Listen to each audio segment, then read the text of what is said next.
Olá, meu nome é Carolina Ferreira, eu sou criadora do jogo Detetive Sistêmico e eu vou apresentar para vocês uma sugestão de uso do jogo, tudo bem? Vocês podem trabalhar de forma individual em atendimento entre facilitador e cliente, podendo ser presencial ou online.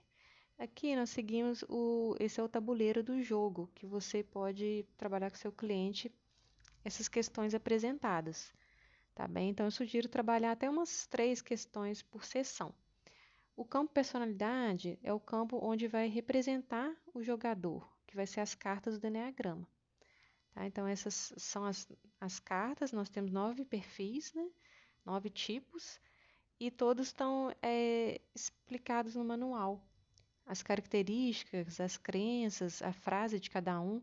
Então, é utilizado mais como reflexão, não necessariamente como tipo dele, que ele requeria um estudo mais aprofundado. Então, aqui vamos supor que ele escolheu o observador. Então, você vai colocar no campo personalidade, que vai ser utilizado como o perfil dele no jogo. E aí você pode ler as características do observador para ele. Se ele tiver em dúvida entre 2 ou 3, você também pode ler as outras para ele escolher um. Tá? Então, no manual vai estar aqui falando as características, né, de cada um. Tá? O observador, né, a gente tem a frase, eu preciso entender o mundo, tem as características dele da personalidade, a crença também você pode trabalhar com ela também, e a dica do detetive.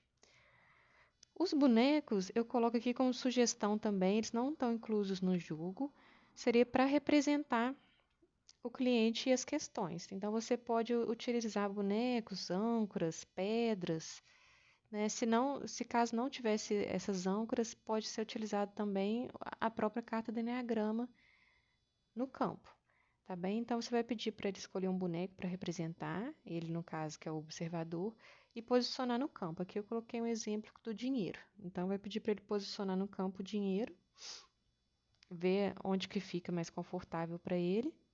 E aqui a gente vai ver qual é o vínculo dessa questão do dinheiro, que são as cartas que a gente utiliza de identificação. Nós temos 9 cartas, e você pode pedir para ele escolher entre 1 e 9, ou no presencial, escolher as cartas de forma perceptível mesmo, para ver qual que é o vínculo dele. Aqui, por exemplo, saiu o ancestrais paternos. Então, essa questão do dinheiro está ligada a alguns ancestrais paternos. Eu gosto também de tirar uma carta do Eneagrama para esse ancestral, por exemplo, né? Para essa carta de identificação. Quando sai a carta espelho, é porque vai ser o mesmo que ele escolheu para ele, né? Então, a carta espelho é que essas características do ancestral também é a mesma do observador. Então, você pode utilizar como sorteio ou pedindo mesmo para ele escolher. Tá? Então, eu pego outro boneco para representar o ancestral paterno e posicionar no campo. Né? Ele não pode ficar dentro do campo dinheiro ou pode ir para outro campo também, não necessariamente dentro dele. E assim vai seguindo uma dinâmica mesmo de constelação familiar.